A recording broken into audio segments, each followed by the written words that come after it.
नमस्कार साथियों, आप सबका पुनः स्वागत है श्रद्धा एस्ट्रो ज्योतिष में। आज हम लोग कवर करने वाले हैं कुंभ लगन की कुंडली में यदि शनि पंचम भाव में आ जाते हैं तो क्या फल है। हम ये भी कह सकते हैं कुंभ लगन की कुंडली में मिथुन राशि का शनि किस प्रकार का फल देता है। तो आइए शुरुआत करते हैं आज की क्लास का।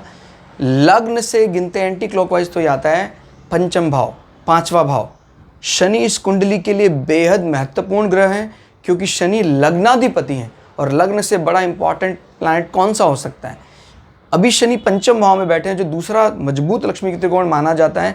अगर शनि के हाउस में आइदर बुध बैठ जाए या बुध इनके साथ बैठ जाए या दोनों एक दूसरे पर दृष्टि डाल दे, भाई जैसे शनि यहाँ बैठे हैं तो बुध वहाँ बैठ जाए, तो ये बन जाता है राजयोग एज वेल एज धन योग, क्योंकि ये पहला हाउस लक्ष्मी हाउस भी है और विष्णु हाउस भी है। तो लक्ष्मी हाउस और लक्ष्मी हाउस का मिलन ये बताता है धन योग, और विष्णु हाउस और लक्ष्मी योग का मिलन ये बनाता है राजयोग। क्लियर? कोई भी राजयोग अगर प्रथम, पंचम और नवम भाव में बनते हैं तो ये बिना बहुत ज़्यादा एफर्ट्स के फल देने वाले होते हैं। ज़्यादा एफर्ट नहीं लगता है। अब कोई राजयोग बन रहा है अष्टम भाव में जाकर तो फल तो मिलेगा उसका, लेकिन जो फल उसका जितनी आसानी से उसका फल आपको मिल सकता था पांचवें में, नौवें में या प्रथम लग्न में, उतना मजबूत फल नहीं मिलेगा। लग्नाधिपति का स्वग्रही होना, पंचम भाव का स्वग्रही होना, नवम भाव का स्वग्रही होना भी राजयोग के समान ही सुख देने वाला होता है। जैसे इसका स्वामी कौन है? बुध, यहीं बैठ गया। इसका स्वामी कौन है? शुक्र, यहीं बैठ गया। इसका स्वामी कौन है? शनि, यहीं बैठ गया। तो ये राजयोग के समान ही सुख देने वाला होता है। अभी यहाँ पर शनि पंचम भाव के स्वामी के साथ इकट्ठे हो रहे हैं, तो देखिए एजुकेशन का सर्टिफिकेशन कोर्स पंचम भाव से देखा जाता है। आप जो भी एजुकेशन सर्टिफिकेशन करेंगे उसमें बुध का अच्छा खासा वर्चस्व होगा। बुध अच्छे गणितज्ञ हैं और सॉफ्टवेयर इंडस्ट्री को रिप्रेजेंट करते हैं। अच्छे बोलचाल में भी इनकी दक्षता है। और बुध आपको पता है त्वचा के भी स्वामी माने जाते हैं, बुद्धि के स्वामी माने जाते हैं, नर्वस सिस्टम को कंट्रोल करते हैं। तो व्यक्ति कोई ना कोई ऐसा कर्म या कोई ऐसी डिग्री सर्टिफिकेशन कर सकता है जिसका संबंध गणित से हो, इस प्रकार के विषय से हो सकता है। अगर बुध मंगल के साथ भी अपना प्रभाव जमा रहा है तो कहीं ना कहीं ये न्यूरो सर्जन भी हो सकता है। न्यूरॉन से संबंधित इलाज, क्लियर होगा, डॉक्टरी पेशा, स्पेशली ब्रेन सर्जरी, इस प्रकार के कार्य करने वाला व्यक्ति हो सकता है अगर बुध और मंगल का मिलन होता है। एक बार वो याद रखिएगा, ज़्यादातर डॉक्टर और सर्जन उनका जो चंद्रमा होता है वो डेबिलिटेटेड माना जाता है, नीच का होगा या ग्रसित होगा, कहीं ना कहीं पापक्रांत होना चाहिए चंद्रमा। अब आप सोच रहे सर ये क्या, ये तो अशुभ योग है और आप बोल रहे हैं डॉक्टर और सर्जन के कुंडली में होना चाहिए। ऐसा ही है, कोई किसी के अंगों को काट रहा है, सर्जरी कर रहा है, रिपेयर कर रहा है, वो तभी हो सकता है जब चंद्रमा ऐसे दृश्य की पुष्टि करे। जीवन में ऐसे बीभत्स दृश्य भी दिखाने को आतुर हो जाता है चंद्रमा अगर बहुत ज़्यादा कमज़ोर है। लेकिन अगर ऐसा व्यक्ति अपने कर्मों को मजबूती से टैकल कर लेता है तो वही बीभत्स देखने वाले दृश्यों को आदमी अपनी ताकत बना लेता है। आदमी एक प्रोफेशनल सर्जन बन जाता है। भाई किसी के अंग को काटना, वहाँ से ब्लीडिंग हो जाना, कितने भयंकर दृश्य हैं, वो देखने के लिए चंद्रमा का कमज़ोर होना कुंडली में ज़रूरी है। तो ज़्यादातर सर्जन, डॉक्टर्स का चंद्रमा पीड़ित होता है और शनि यहाँ पर बैठकर आपके एकादश भाव में नज़र जमाए हुए, जो आपके जीवन में इससे होने वाली आय की बात करता है। शनि की दशा अंतरदशा में आपके इनकम सोर्सेज बढ़ेंगे। आपके संतान पक्ष के लिए मिथुन राशि जिम्मेदार है।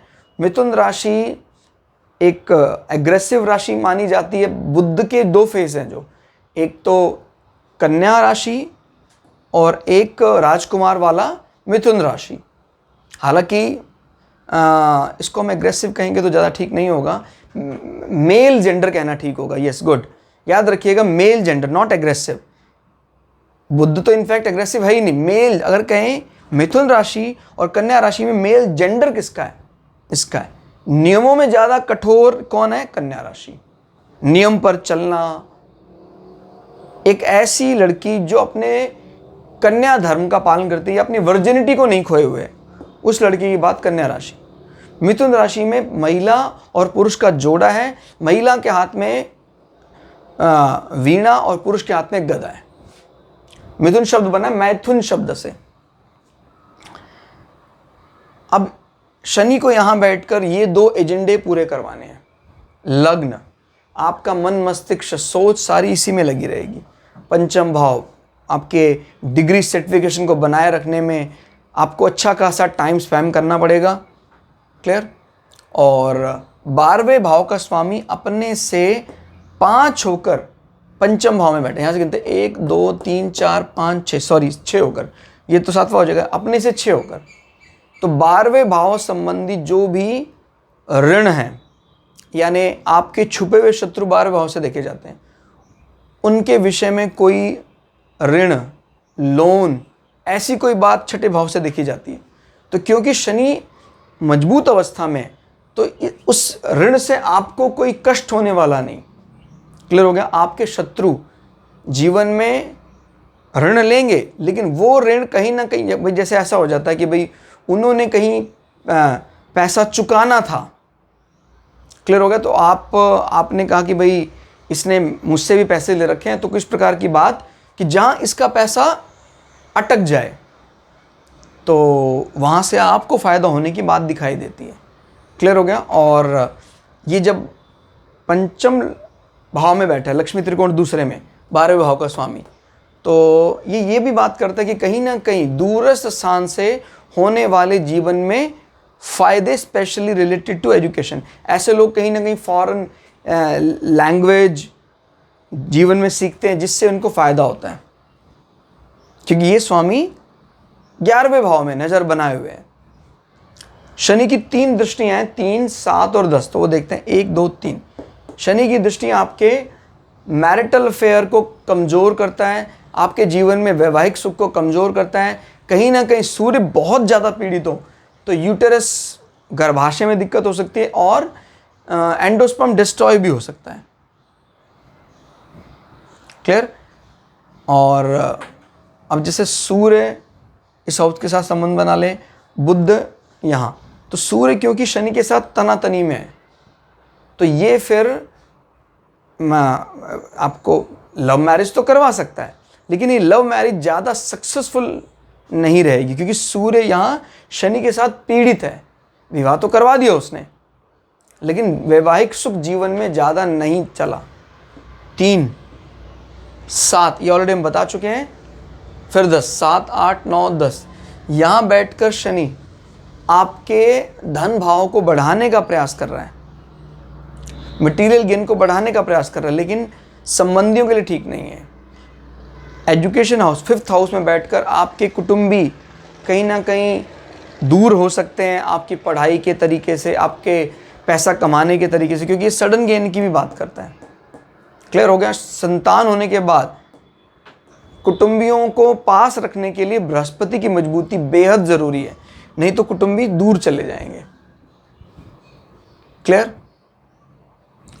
और शनि की ये दृष्टि ये भी बताती है कि आपके कोई ना कोई परिवार के कोई इस प्रकार के पैतृक पद विरासत में मिले, कोई इस प्रकार की जमींदारी, अच्छे नौकरशाह, और कोई धार्मिक पद वैसे कम दिखाई देता है, क्योंकि हालांकि बुद्ध बहुत बुद्धिमान है, लेकिन शनि यहाँ बैठा है, फिलहाल प्रभाव उसका ज़्यादा दिखाई दे रहा है। बुद्ध अगर यहाँ बैठ जाए अपने घर में, तो फिर कोई बौद्धिक बड़ा पद, शनि बैठा तो कोई ना कोई इस प्रकार का है, नौकरशाह की बात आती है, तो इस प्रकार के पद हमें मिलते हैं। कोई बृहस्पति बैठा है तो ऐसे लोगों को पैतृक रूप से किसी मंदिर की जैसे राजपुरोहिती, इस प्रकार की चीज़ें विरासत में मिलती हैं।